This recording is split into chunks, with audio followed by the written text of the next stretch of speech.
Hello and welcome to my channel. I'm Plumbobs in the past, and I currently play Ultimate Decades Challenge, which is a challenge that spans from the year 1300 to modern times. And when I was setting up to play for myself, I noticed a real lack of available YouTube videos about mods and MCCC for the medieval period.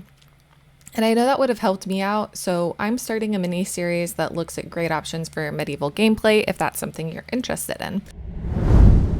I feel like everyone knows about MC Command Center. It's been around for a long time. It's updated very consistently, and I mean, people love it. What's not to love, you know? You can cheat sims to leave. You can add skills either by single skill, multiple skill, or just randomized skills if you want your sims to have skills, but you don't want to go through and decide for them. And you can have your sims change outfits without the idling that would cause their deaths and extreme temperature changes. Specifically for Ultimate Decades though, in Ultimate Decades Challenge, 4 sims days is equal to 1 year. And you can turn aging off and manage your families independently, but I've done that before and it has caused some serious issues because it's really easy to make a mistake and then you have sims the wrong age. Then also your townies aren't aging with you, so they're not advancing through the years, and you have to go through and constantly micromanage all of your townie individuals.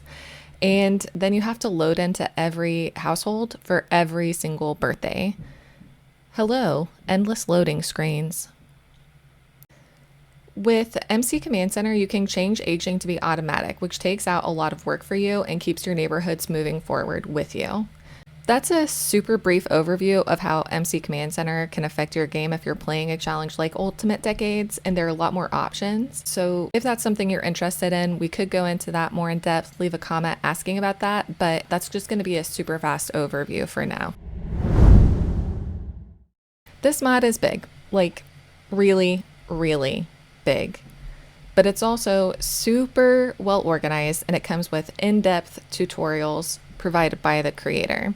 There is a document tutorial and there's also video tutorials that have just recently come out. You do have to download Frank's Pack Test Script, XML Injector, and Mal22 Trait Injector. But I think that if you're going to play a medieval gameplay, this is one of the mods that you will definitely want to give a try.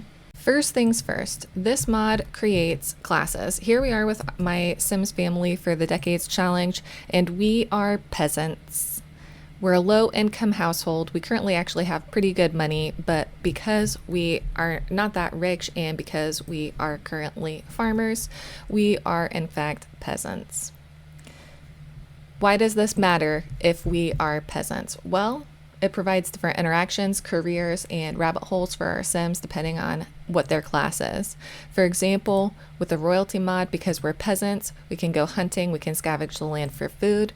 We can also go to these different rabbit holes, and these are just what's open at 11:37 p.m. There's also new skills like pickpocketing, literacy, and sword fighting.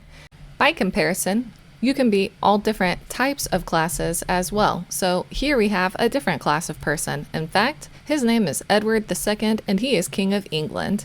As we can see, he is currently living in a royal residence. He's a despised tyrant, sadly for him, and he is a monarch, which means that he is a royal.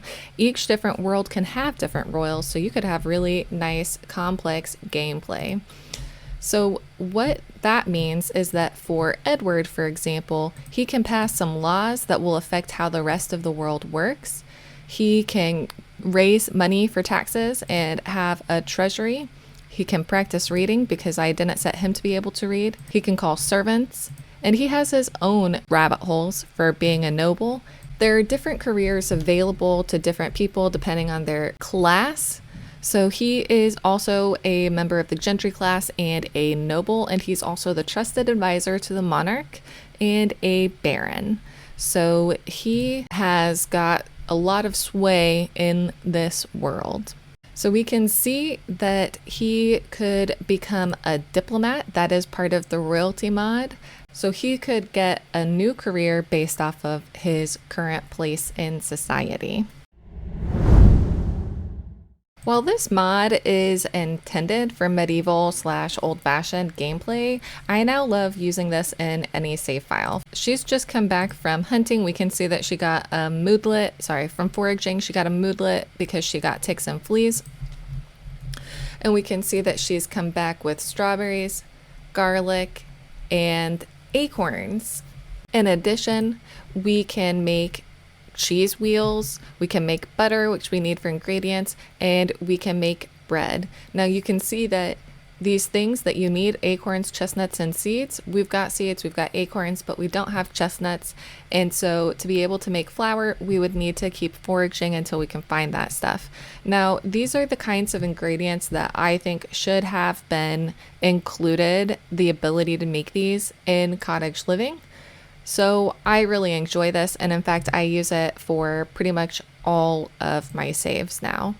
Another thing that's really good about this mod is that you can introduce the concept of religion if that's something that you want to be kind of in the background of your game, because Sims can also go to the village and they have a number of different events and pastimes that pop up at different times of the day, including worshiping the Watcher, going to a book fair where you can get, guess what, a book, sending the kids to play games, sending them to watch a show, things like that. But basically, this provides a lot of different opportunities to vary your gameplay style through rabbit holes. Each of them results in a unique moodlet. Each of them has an impact on your Sims' needs. And basically, it's just a really good time, I think. This is a post that has all historical mods. Zero was playing Potato Famine Challenge and then created these different options. You can download all of them. It's kind of a choose your own adventure, so you can have everyone be able to pickpocket and add these gardening lot traits and all of this stuff. It's up to you.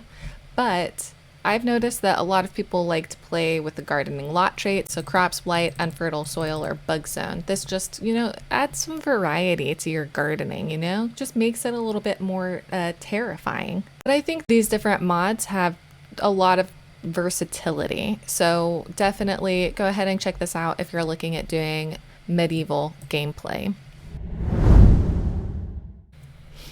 This one's really more of a smaller mod, and it's not necessary for a lot of people, but I love this because it adds a nice touch of chaos into your game, and it also adds a nice touch of depth to relationships that for me can feel a little bit shallow at times. This is Jane Simpson's Soulmates Mod, and what it does is it basically adds soulmates to the game. In addition, it also has got a new aspiration to find your soulmate, which is really nice. Sif doesn't have a soulmate, otherwise I would show you. Her previous husband did have a soulmate, and it was another person. Now, some notable mentions that I thought I'd add in are Mirai medieval activities.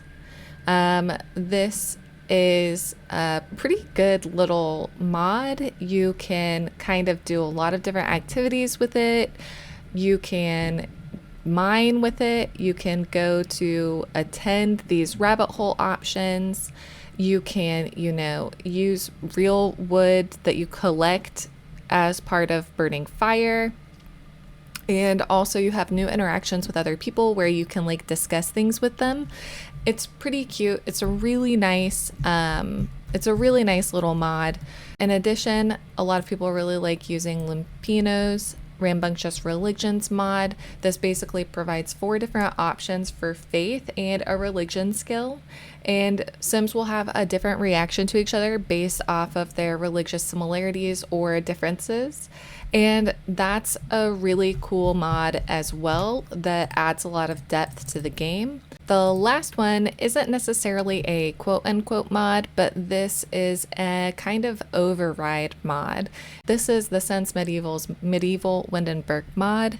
This basically provides a complete overlay of Windenburg and retextures a bunch of the objects and gets rid of modern objects to replace them with, more historically accurate ones.